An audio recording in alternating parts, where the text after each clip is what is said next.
अस्सलाम वालेकुम दोस्तों, आज के सेशन में मैं आपके साथ ये डिस्कस करूंगा कि जेंडर डिस्क्रिमिनेशन क्या होती है। और 16 जुलाई 2022 को वर्ल्ड इकोनॉमिक फोरम ने global gender gap report launch की है और उस रिपोर्ट में पाकिस्तान के लिए बहुत खतरनाक किस्म के स्टैटिस्टिक्स हैं, उन पर हम बात करेंगे। और तीसरे नंबर पर यह डिस्कस करेंगे कि हम जेंडर डिस्क्रिमिनेशन को किस तरह कम करके पाकिस्तान को सस्टेनेबल डेवलपमेंट की तरफ हम लेके जा सकते हैं। और इस इशू पर बात करने से पहले ये बताता जाऊं कि जेंडर डिस्क्रिमिनेशन ये होती है कि हमारी सोसाइटी मेल एंड फीमेल को इक्वली ट्रीट नहीं करती, और इसको जब इक्वली ट्रीट नहीं करती तो उसको जेंडर इनइक्वालिटी कहते हैं। और दुनिया में एक भी मुल्क ऐसा नहीं जहां पर मेल और फीमेल को इक्वली ट्रीट किया जाए, उनमें कुछ ना कुछ डिस्क्रिमिनेशन है। और उसमें कुछ कंट्रीज हैं जो टॉप लेयर पे हैं और कुछ वो हैं जो बॉटम लाइन पे हैं। इन पर बात करने से पहले ये बताता जाऊं कि जेंडर डिस्क्रिमिनेशन को इंटरनेशनल स्टैंडर्ड के मुताबिक 4 पर्सपेक्टिव से डिस्कस करते हैं और उससे आइडिया होता है कि जेंडर डिस्क्रिमिनेशन किस लेवल की है और किस तरह हम इसको कम कर सकते हैं। पहले नंबर पर हम इसमें डिस्कस करते हैं कि क्या मेल और फीमेल के पास इकोनॉमिक पार्टिसिपेशन की इक्वल अपॉर्चुनिटीज हैं या नहीं।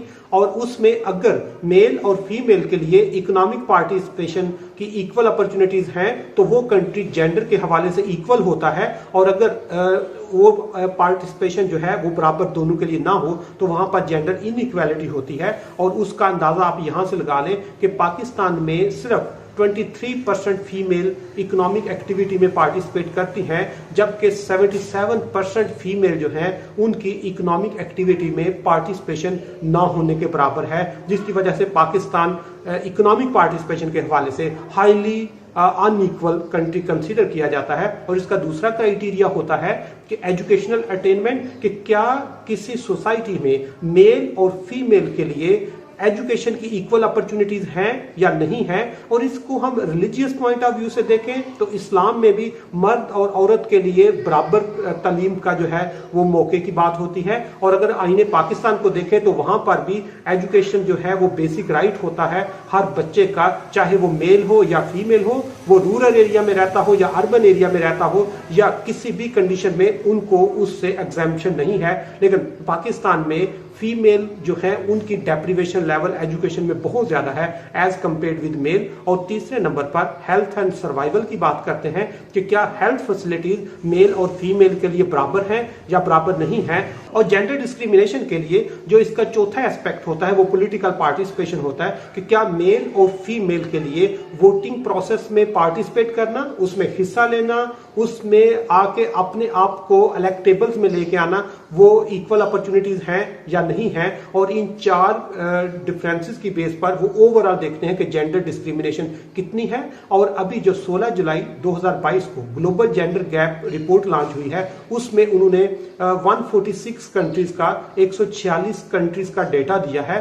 और उनमें इस रिपोर्ट के मुताबिक पहले नंबर पर जहां पर सबसे ज्यादा जेंडर इक्वालिटी है वो आइसलैंड है, दूसरे नंबर पर फिनलैंड है, तीसरे नंबर पर नॉर्वे है, चौथे नंबर पर न्यूजीलैंड है और 5वें नंबर पर स्विट्जरलैंड है। और इसी तरह जो कंट्रीज जिनमें जेंडर इनइक्वालिटी मैक्सिमम नंबर है उनमें 146 नंबर पर अफगानिस्तान है, कि अफगानिस्तान में मेल और फीमेल में डिस्क्रिमिनेशन सबसे ज्यादा है। लेकिन अलार्मिंग सिचुएशन यह है कि अफगानिस्तान के बाद 145 नंबर पर पाकिस्तान का नंबर आता है। वो ये कह रहे हैं कि जब अफगानिस्तान 146 नंबर पर है तो पाकिस्तान 145 नंबर पर है। इसका मतलब ये है कि अफगानिस्तान के पास दुनिया में सबसे ज्यादा जो जेंडर इनइक्वालिटी है, जो फीमेल के लिए लिमिटेड ऑप्शंस हैं, लिमिटेड इकोनॉमिक पार्टिसिपेशन है, लिमिटेड एजुकेशनल उनके पास अपॉर्चुनिटीज हैं और लिमिटेड हेल्थ अपॉर्चुनिटीज हैं, वो पाकिस्तान है, जो पाकिस्तान के लिए बहुत अलार्मिंग सिचुएशन है।